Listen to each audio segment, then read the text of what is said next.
Hi there. 안녕하세요. 루비양이에요. 오늘은 제가 저의 인생책인 조 디스펜자 박사의 당신도 초자연적이 될 수 있다라는 책을 한번 가지고 와봤어요. 이 책은 샨티 출판사 책인데요. 제가 샨티라는 말을 되게 좋아해요. 부처님께서 깨어있어라. 바른 깨달음과 바른 견해를 가지고 항상 깨어있어라 라는 말씀이시거든요. 그래서 한번 말씀드려 봤어요. 이 책은 제가 존경하는 분께서 조 디스펜자 박사를 만나시고 나서 나중에 저한테 얘기를 해주셨어요. 이렇게 물질 세계에 보이는 것만 보는 게 아니라 보이지 않는 이 에너지의 세계를 알아야 우리가 좀 더 쉽게 살 수 있다라고 얘기를 하셔서 전까지는 제가 조 디스펜자 박사에 대해서 잘 몰랐는데 작년 초쯤이었던 것 같아요. 작년 1월 달에 한번 막 이렇게 서치를 하는데 이 책이 나온 지 얼마 안 됐더라고요. 그래서 사서 보면서 일하면서 보느라 한 일주일 정도를 봤는데 너무 가슴 설레게 너무 재밌었어요. 그래서 이 책을 읽는 일주일이 상당히 행복했어요. 그래서 그 기억을 담아서 한번 여러분들한테 소개시켜 드리고 싶어요. 왜냐면 제가 이 책이 너무 좋아서 아는 지인분한테 소개시켜 드렸더니 조금 난이도가 있는 책이라 이해하기 쉬워하지 않으시더라고요. 그래서 한 번은 그냥 조금 부족하지만 제가 아는 선에서 좀 소개를 좀 한번 해드리고 싶다라는 소망이 있었는데 그 소망을 오늘에야 이루네요. 이 조 디스펜자 박사에 대한 이력이 처음에 저는 좀 깜짝 놀랐어요. 그러니까 저는 이분이 뇌세포 과학자로 소개를 받았어요. 그래서 알게 됐는데 이분이 철인 3종 경기를 나가셨대요. 철인 3종 경기를 나가셔서 수영을 하시고 자전거를 타시면서 뒤에서 차가 받으면서 교통사고가 나셨대요. 그러면서 척추가 무너지고 망가지는 체험을 하셨대요. 의사 출신이시잖아요. 그래서 수술을 바로 하셨어야 되는 상황이었을 것 같은데 수술을 거부하시고 퇴원을 하셨대요. 그리고 퇴원을 하시고 나서 집에서 명상을 하시면서 자기 몸을 건강하게 만드셨대요. 여러분 이렇게 딱 들었을 때 그런 상황이 상상이 가세요? 교통사고가 나고 척추가 망가졌는데 수술을 안 하고 퇴원을 했다. 여기까지도 그런데 집에서 명상을 해가지고 몸이 나섰다. 너무 신기하지 않으세요? 이분이 퇴원을 하시고 나서 집에서 하루에 2시간 이상 명상을 하시면서 이 몸의 구조를 다 아시니까 세포가 살아나고 그리고 뼈마디가 다 맞춰지고 이런 거를 그림을 그리시면서 상상을 하셨대요. 상상을 하시면서 2달 만에 일어나시고 3달 만에 다시 자전거를 타셨대요. 그래서 이런 체험을 바탕으로 자신이 연구한 그런 거 다 연구 자료와 사례를 바탕으로 사람들에게 되게 알기 쉽게끔 이런 보이지 않는 에너지의 흐름을 과학적으로 상당히 쉽게 이 책에 많이 풀어주셨어요. 그리고 이 책을 보면서 느끼는 거는 아낌없이 얘기를 해주세요. 아낌없이 또 얘기해주고 또 얘기해주고 그러셔서 한 장 한 장마다 되게 보물 같은 내용들이 상당히 많이 있어요. 그래서 인생이 먹고 이러신 분들 있잖아요. 좀 더 쉽게 사시고 싶으신들은 이 뇌파를 이용하고 이 심장 감정을 이용하고 해서 자기의 그 무한한 능력을 끌어내셔서 하시는 일들이 다 잘 되시길 바라는 마음으로 한번 리뷰를 해볼게요. 지금 얘기한 저의 내용이 좀 처음에 믿겨지지 않잖아요. 그래서 이분도 이 책을 쓰는 것이 내 자신과 내 평판에 누가 될 수 있음을 잘 알고 있다. 세상에는 특히 과학 분야에서의 나의 연구 결과를 유사과학이라고 말한다. 이 책이 등장한 뒤부터는 더 그럴 것이다. 예전에 나는 이런 사람들의 비판적 의견에 지나치게 신경을 쓰곤 했다. 아직 신출내기였던 때라 늘 비평가들을 염두에 두고 그들이 승인할 만한 것만 쓰려고 했다. 마음 한켠에는 나 자신이 이 사회에 맞춰져야 한다고 생각도 했다. 그러던 어느 날 런던의 강단에 섰는데 한 여인이 마이크를 잡고 자신의 치유 과정을 들려주었다. 그 여인은 내가 이전에 책들에서 알려준 대로 연습하고 병이 나았다고 했다. 난 그때 한 깨달음이 왔다. 내가 아무리 애쓴들 완고한 과학자나 비평가들이 내 작업을 좋아해 줄 리가 없었다. 무엇이 가능하고 불가능한지에 대한 그들만의 확고한 믿음이 있을 테니 말이다. 나는 그동안 불필요한 곳에 내 소중한 에너지를 너무 낭비해왔다. 그러자 그런 문화 속에 속해 있는 사람들, 이른바 정상적인 자연과학을 연구하는 사람들에게 인간 정신의 무한한 가능성에 대해 설득하는 일이 더 이상 흥미롭지 않았다. 나는 전혀 정상이 아닌 것들에 매료되었고 초자연적인 것들을 연구하고 싶었다. 그러니 기존의 과학 공동체를 설득하려던 헛된 노력을 접어야 했다. 그 대신 그와 반대편에 서 있는 사람들, 즉 인간 정신의 잠재력을 굳게 믿고 내가 나누고자 하는 말을 정말로 듣고자 하는 사람들에게 내 온 에너지를 쏟아부어야 했다. 이 얘기를 듣고 어떤 생각이 났냐면, 테레사 수녀님께서 살아계셨을 때 어떤 사람이 물어봤대요. 테레사 수녀님은 왜 전쟁과 폭력을 반대하는 캠페인을 하지 않으세요? 라고 물었더니 테레사 수녀님께서 나는 나의 온 에너지와 사랑을 평화를 위한 캠페인에 씁니다. 라고 말씀하셨대요. 어느 쪽에 포커스를 맞춰서, 어느 쪽에 관점을 맞춰서 자기의 온 에너지와 사랑과 정성을 들이느냐가 되게 큰 시너지 효과를 주는 것 같아요. 네. 이분은 되게 뇌사진도 많이 찍으시고 여러 워크숍의 참가자들을 보면서 되게 건강해지는 그런 걸 되게 많이 체험하시면서 나름의 되게 많은 자료를 모으셨어요.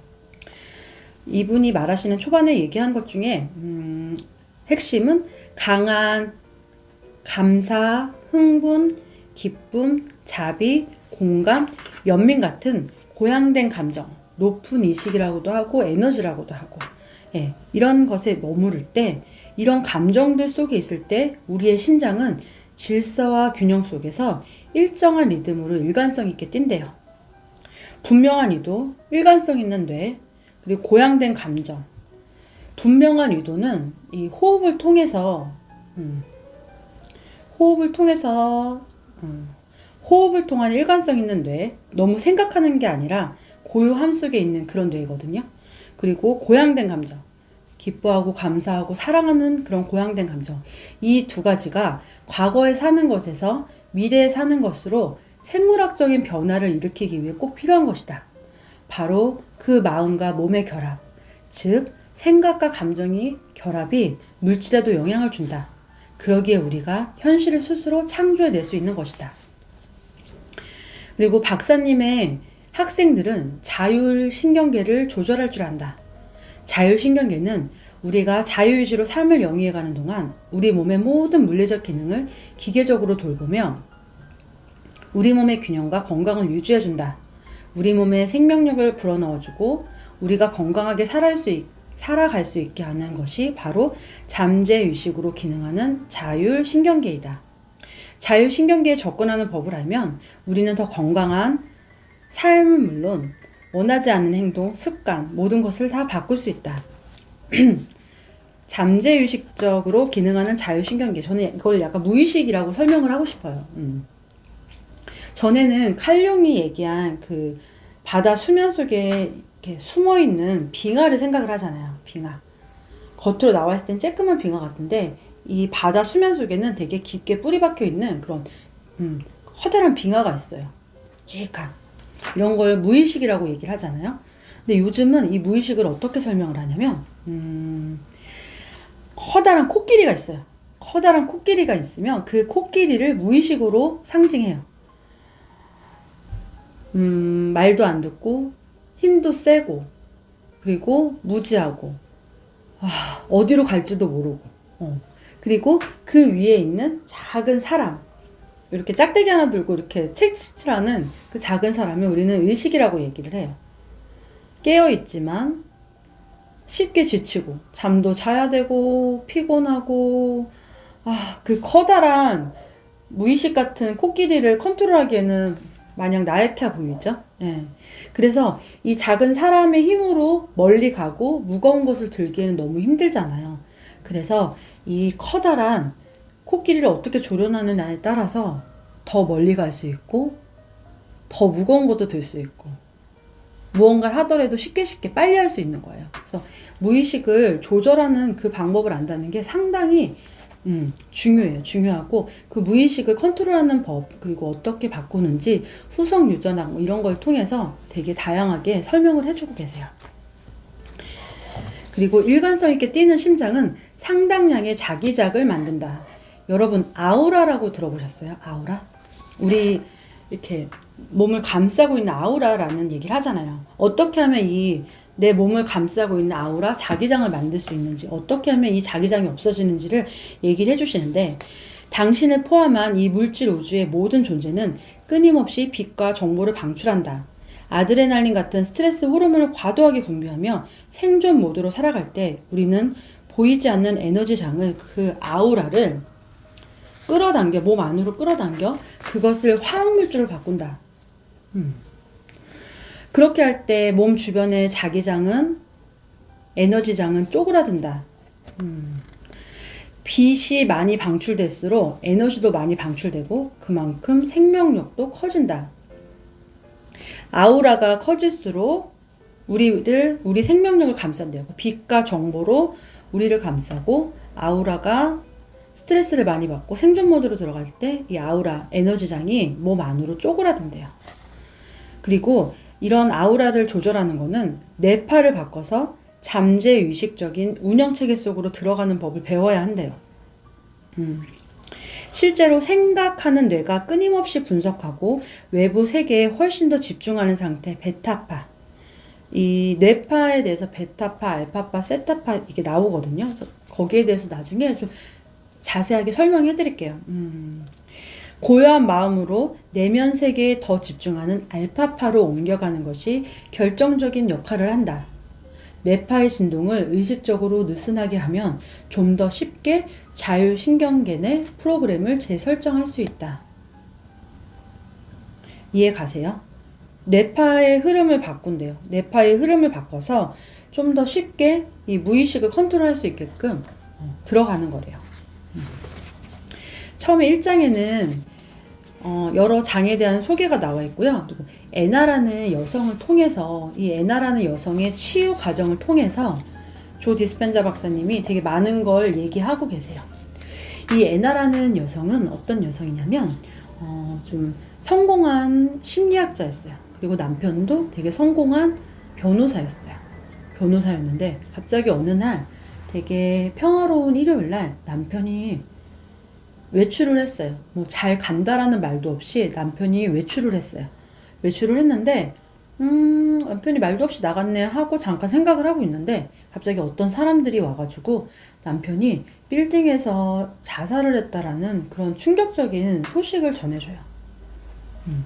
그러면서 이 애나는 인생의 바닥을 치는 거예요. 너무 충격적이잖아요. 애 둘을 남겨두고 어떻게 말도 없이 나가서 자살을 해?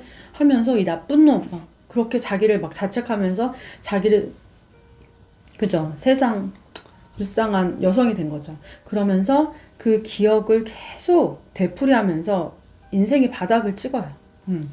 그러고 나서 더 이상 이렇게 살면 안 되겠다 하면서 전환하는 그런 내용들을 이 앞에 되게 담담하게 써놨어요. 아이고, 그러면서 이제 그런 충격적인 남편의 얘기를 들었을 때 어떻게 몸이 반응을 하는지를, 요 내용이 정말 다시 보고 다시 봐도 되게 재밌어요. 과학적인 관점에서 보면 스트레스 속에서 산다는 건 생존을 위해 산다는 뜻이다. 어떤 방식으로든 스트레스를 일으키는 상황을 인식하면 기본 신경계, 즉 교감 신경계가 흥분하기 시작하며 이와 동시에 우리 몸은 막대한 에너지를 끌어모아 스트레스 요인에 대응한다. 이때 당면한 위험에서 벗어나려는데 필요한 자산들로 우리 몸이 눈길을 돌리면 두말할 나위도 없다. 생존 본능으로 들어가죠. 이 밖에 있는 에너지장을 안으로 끌어들이는 거야. 먼저 동공을 확대해 시야를 확보하고, 우리 깜짝 놀래거나 이럴 때 좀 시야가 확보가 되는 거 혹시 느끼세요? 심박수를 높이고 호흡을 가쁘게 해 더 잘 뛰거나 싸우거나 숨을 수 있게 한다. 이거는 원초적인 본능인 것 같아요. 약간 혈액 속에 포도당을 다량 내보내 세포가 필요로 하는 에너지를 최대한 확보한다. 그리고 장기들에서 빠져나온 혈액이 재빨리 팔다리로 옮겨간다. 그래야 필요할 때 재빨리 움직일 수 있다.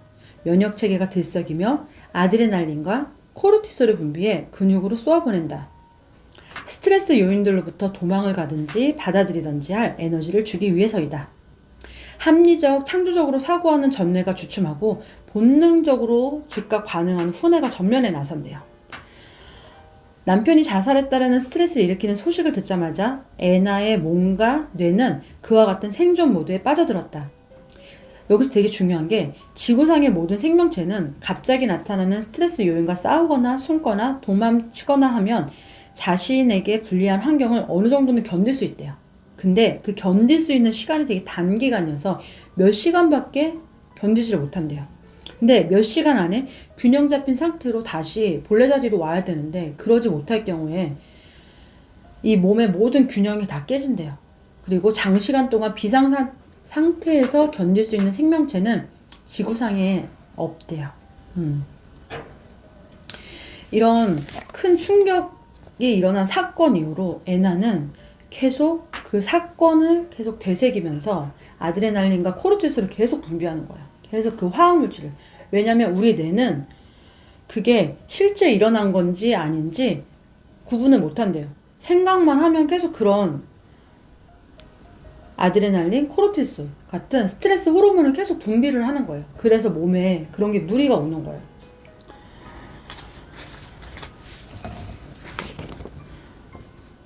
무리가 오면서 그런 감정을 계속 생각을 하면은 그게 화학적으로 반응을 하고 그 경험이 촬영이 돼서 이게 기억이 되는 거예요.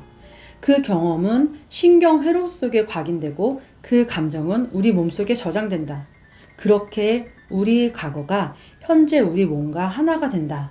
다시 말해 트라우마를 경험하게 된다. 그러면서 우리는 생물학적으로 과거에 갇히게 되는 거죠. 여러분들 주변에도 그런 분들 계시잖아요. 옛날 얘기 했던 얘기 또 하시고 했던 얘기 또 하시고 저 같은 경우에도 주변에 뵈면은 저희 이제 고객님들 보면은 남편이 옛날에 어떻게 했네, 우리 어머니가 어떻게 하셨네, 아버지가 어떻게 하셨네 하면서 옛날 얘기를 했던 얘기를 또 하시고 했던 얘기를 또 하시고 그런 분들이 계세요. 그런 분들은 어느 정도 이렇게 과거에 계신 거예요. 그러면서 계속 그런 스트레스 호르몬을 계속 분비를 하시는 거죠. 그러면서 이제 에너지를 내시는 거예요. 그런 내용이 나와 있어요, 여기.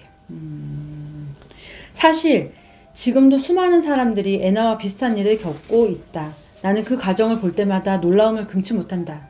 이 사람들은 살면서 겪은 커다란 충격이나 트라우마 때문에 그 일을 겪을 당시의 감정 상태에서 벗어나지 못한다. 그리고 몸은 병들고 삶은 망가진다. 멈출 수 없는 어떤 것을 일러 중독이라고 한다면 애나 같은 사람들은 자신을 아프게 하는 스트레스나 감정, 바로 그것에 중독되어 있다고 할 수 있다. 아드레날린 등 스트레스 호르몬의 분출은 에너지의 분출을 야기하며 우리 뇌와 몸을 깨운다. 그러다 보면 언젠가는 그 분출된 화학 물질에 중독이 되고 만다. 그렇게 되면 우리는 단지 화학적, 감정적으로 고양된 상태를 계속 유지하기 위해 주변 사람들이나 상황을 이용해 주변 사람들, 부모, 친구, 동료 이런 사람들을 이용해 자신의 감정 중독 상태를 거듭해서 재확인한대요. 누군가 흉도 보고 옛날 얘기도 하고 이러면서 재확인하면서 애나는 그런 에너지 분출을 계속해서 끌어내기 위해 자신의 스트레스 상황을 이용한다. 그렇게 자신이 증오하는 삶에 자신도 모르게 감정적으로 중독되어 있었다. 이렇게 하면서 애나가 몸에 어떤 일이 있었냐면 남편도 잃었죠. 우울증도 앓는 싱글맘이죠. 빚에 허덕이죠. 제대로 된 직장도 없죠. 암에 걸렸죠. 몸 곳곳에 점막에 궤양도 있고 마비 증상까지 왔죠. 그리고 가난했죠. 그리고 의지할 만한 가족도 없죠. 아이들과 놀아줄 힘도 없죠. 그리고 마지막에는 식도암까지 왔죠. 그리고 방사선 치료를 받기 시작하면서 이 정신적으로나 감정적으로나 모든 게 다 이게 무너진 거예요. 그러면서 이제 아이들이 고아가 될 거라는 생각을 하면서 이제 정신을 차린 거죠. 그러면서 이제 기도를 하기 시작해요. 남은 인생을 매일 감사하며 기쁘게 살아가고 남들에게 봉사하며 살아가겠다고 약속합니다. 그러고 나서 애나가 조 디스펜자 박사를 만나고 명상을 통해서 그리고 워크숍의 프로그래밍을 통해서 자기 몸을 조금씩 개선하는 거예요. 애나는 뇌 속에 단단히 장착돼 있고 몸속에 감정적으로 조건화되어 있는 무의식적인 생각과 자동적인 습관, 반사적인 감정을 바꾸었고 예의 익숙한 과거보다 새로운 미래를 믿는 쪽에 더 힘을 쏟았다. 애나는 분명한 의도와 고양된 감정을 결합시키는 명상을 통해 과거에 사는 데서 벗어나 생물학적으로 새로운 미래에 사는 상태로 나아갔다. 애나는 워크숍을 계속 참여하면서 자신의 자율신경계가 균형을 되찾아야 한다는 것을 알았다. 의식적인 내가 통제할 수 없는 소화. 그렇잖아요, 우리. 이 안에 내 몸, 내 마음대로 컨트롤할 수 있어요, 여러분? 소화 잘 돼. 아프지 마. 막 이러면서, 체온 조절해. 호르몬 분비 조절해. 심장 박동수 조절해. 이런 거 우리가 할 수 없잖아요. 네. 의식적인 내가 통제할 수 없는 소화, 흡수, 혈당 수치, 체온, 호르몬 분비, 심장 박동 같은 모든 자동 기능들을 통제하는 것이 바로 이 자율신경계이기 때문이다. 내면의 상태를 계속해서 바꿔가는 것만이 이 자율신경계 안으로 들어가 그것에 영향을 미칠 수 있는 유일한 길이다. 이제 애나는 건강하고 활력이 넘치고 행복하고 평온해요. 그리고 정신도 맑고 생각도 매우 명민해요. 그래서 지금은 심리상담 기관을 설립해 직원들을 두면서 경제적으로도 독립하고 풍요로운 삶을 살며 세상 여러 곳을 돌아다니며 많은 사람들에게 영감을 주고 영감을 얻기도 한대요. 이런 체험을 먼저 얘기를 해주시고요. 그리고 조 디스펜자 박사님이 앞에 이렇게 언급한 단어가 하나 있어요. 송가선. 송가선이라고 혹시 들어보셨어요? 명상을 하면서 이 뇌 뒷부분에 있는 송가선이 활성화되면서 여러 신비체험들을 하기도 해요. 근데 이런 송가선에 대한 이제 논문을 쓰시고 나서 당신이 있었던 일을 얘기를 하세요. 송가선은 아주 작은 연금술사로 예전에 고대에서부터 내려오는 그 나름의 비밀이거든요. 그래서 그런 걸 여기다가 송가선에 대한 거를 이 책에 많이 내용을 얘기를 해주셨어요. 네. 송가선 논문을 쓰시고 나서 잠깐 명상에 드신 건지 잠을 드셨는데 과거의 자기도 만나고 미래의 자기도 만나는 체험을 하셨대요. 이해가 안 가시죠? 역시 혹시 인터스텔라라는 영화 보셨어요? 인터스텔라를 보시면 우리가 직선적 차원에 있는 게 아니고 다차원에 사는 그런 공간에 있는 우리다라는 그게 나오거든요. 그래서 저도 이게 처음에는 이해가 안 갔었는데 인터스텔라라는 영화를 보고 나서 아 이거구나 하면서 좀 되게 이해의 확장이 좀 넓어졌어요. 그래서 여러분들도 혹시 안 보신 분 있으면 인터스텔라라는 영화를 한번 꼭 보시길 바래요. 그리고 어떤 부분이 있냐면 아까 제가 말씀드렸듯이 조 디스펜자 박사가 이렇게 논문을 발표하고 책을 냈을 때 이렇게 비평하는 사람들 있잖아요. 비판하는 사람들 있잖아요. 그래서 이런 계기 중에 하나가 이제 옛날에 2004년도에 다큐멘터리 영화 도대체 우리가 아는 것이 무엇인가 하면서 이 에너지의 흐름에 대해서 여러 과학자들과 함께 영화를 찍으신 게 있어요. 그래서 이게 한글 자막으로 나와 있는 게 제가 얼핏 본 것 같은데 나중에 자료 찾아보고 있으면 한번 소개할게요. 그래서 이 영화를 찍으시고 나서 세상의 모습을 드러내고 내 인생이 큰 혼란을 겪고 있었다. 그래서 대중의 눈을 벗어나 다시 소박한 삶을 사는 게 어떨까 하고 생각하셨대요. 그냥 떠나는 것이 모든 면에서 훨씬 더 쉽지 않을까 하고 좀 내려놓고 싶으셨대요. 근데 그때 잠시 명상을 하시면서 이 우리 아까 얘기한 연금술사 이 송가선에 좀 집중을 하셨대요. 그랬더니 전생 체험을 하셨대요. 저도 제가 아직 체험은 하지 못했지만 전생서부터 이제 자기가 하던 거를 가지고 오시는 분들이 있어요. 뭐 음악을 하셨던 분들, 뭐 춤을 잘 추거나 아니면 이렇게 의식적으로 사람들을 약간 의식의 전환을 도와주시는 분들은 좀 전생부터 약간 그런 의식적인 일을 하셨다고도 하더라고요. 그래서 이분도 잠깐 명상을 하면서 전생 체험을 하신 거예요. 근데 되게 재밌어요, 이 부분이. 나는 철학자였고 어떤 종교성 강한 운동에 오랫동안 열심히 참여하고 있었다. 나는 성지순례 중 일종의 임무 수행 중이었다. 나는 나라 곳곳을 여행하며 일생 동안 공부하고 실천해온 철학을 가르치고 있었다. 나는 한 그랜드 마스터의 가르침을 받았는데 그가 수년 동안 내게 보여준 인내심과 지혜, 보살핌 덕분에 그를 깊이 존경하고 있었다. 그리고 이제 내가 그를 대신해 사람들의 정신과 마음을 바꾸는 메시지를 전할 때가 온 것이다. 당시 정부와 종교는 내가 전파하려던 메시지를 권력에 대한 도전으로 받아들이고 있었다. 상상 가시죠? 옛날에는 되게 정부와 종교의 파워가 엄청 셌잖아요. 내가 공부하던 철학의 주요 메시지는 자기 자신 외에 어떤 것도 혹은 어떤 사람이 주는 그 모든 구속에서 벗어나자는 것이었다. 나는 더욱 풍성하고 의미 있는 삶을 사도록 이끄는 원칙들을 제시하고 사람들을 설득해 그 원칙들을 구현해 보려 했다. 나는 이상주의에 매료되었고 매일 열심히 그 신조에 맞는 생활을 했다. 물론 그 메시지에 따르면 종교를 믿을 필요도 정부에 의존할 이유도 없어지고 개인적인 고통이나 괴로움에서도 벗어날 수 있었다. 이렇게 큰 광장에서 연설을 하고 있을 때 이제 정부의 사람들이 와가지고 조 디스펜자의 전생의 그 사람을 이제 데리고 갔대요. 감옥으로 데리고 갔대요. 감옥으로 데리고 가서 가두고 광장에서 고문을 했대요. 어떤 상황인지 상상이 가세요? 광장에서 사람이 많은 데서 정말 속옷만 입혀놓고 고문을 하는데 이 고문이 우리도 옛날에 능지처참이라고 해가지고 고문했었잖아요. 팔다리를 묶어가지고 수레를 끌어가지고 사지육신에 고문을 하는 건데 이런 똑같은 고문을 전생에 했었대요. 그 전생에 내가 하고 있어서 너무 괴로웠대요. 너무 괴로워서 모욕감이 너무도 컸기 때문에 나는 연설 따위는 생각도 할 수 없었고 몸이 사지가 막 척추가 뒤틀리고 팔다리가 찢어지고 막 근육이 막 당기고 막 모든 그런 고통을 다 겪으셨대요.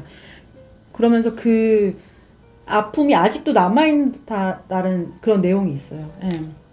그 당시에 임무를 다시 이어가겠다라는 생각만 해도 몸이 반사적으로 고문받을 때처럼 반응을 했기 때문에 그때 나는 아예 그런 생각조차 하지 않았다.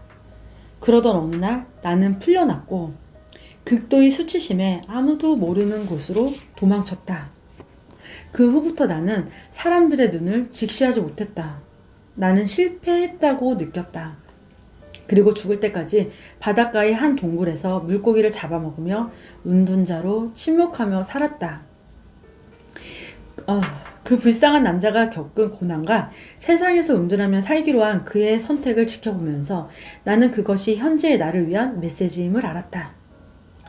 또 다시 세상으로부터 사라질 수도 숨을 수도 없다는 메시지 말이다. 내 영혼은 나에게 그때 그 일을 계속했어야 했음을 보여주고 싶었던 것이다. 나는 그 철학을 계속해서 옹호하고 역경에서 굴복하지 말아야 했다. 나는 그때 실패한 것이 아니라는 것도 알고 있다. 나는 최선을 다했다. 그리고 그 젊은 철학자가 영원한 현재의 순간 속에서 수없이 존재하는 잠재적인 나의 한 명으로서 여전히 살아가고 있음도. 그리고 진리를 위해 죽는 것이 아니라 진리를 위해 살아가는 것을 두려워하지 않을 때 내 미래가 그리고 그의 미래가 바뀔 수 있다는 것도 알았다. 우리는 모두 발견되기를 기다리며 영원한 현재의 순간에서 존재하는 수많은 잠재적 생애들을 가지고 있다. 자아의 미스터리가 베일을 벗을 때 우리가 직선적 삶을 사는 직선적 존재가 아니라 다양한 차원의 삶을 살아가는 차원적 존재임을 이해하게 될 것이다. 우리를 기다리고 있는 무한한 가능성들이 아름다운 건 미래를 바꿀 수 있는 유일한 길이 현재의 이 무한한 순간 속에 있는 우리를 바꾸는 것이기 때문이다. 재밌으셨어요, 여러분? 저는 이 첫 장만 봐도 되게 설레고 되게 재밌었는데. 여러분들도 즐거우셨으면 하는 바람이고요. 다음에 제가 얘기해 드릴 거는 후속 유전학에 대해서 말씀드릴 거고요. 그리고 우리 현존하라, 지금 깨어 있어라, 그리고 나는 어디서 와서 어디로 가나 하는 그런 화두 있잖아요. 그래서 현재 순간이 얼마나 중요하고 이 현재 순간을 어떻게 바라봐야 되고 어떻게 느껴야 되는지 다음 시간에 제가 또 자세한 설명으로 한번 리뷰를 할게요. 다음 시간에 만나요. 오늘도 여러분 덕분에 너무 즐거운 시간이었습니다. 감사합니다.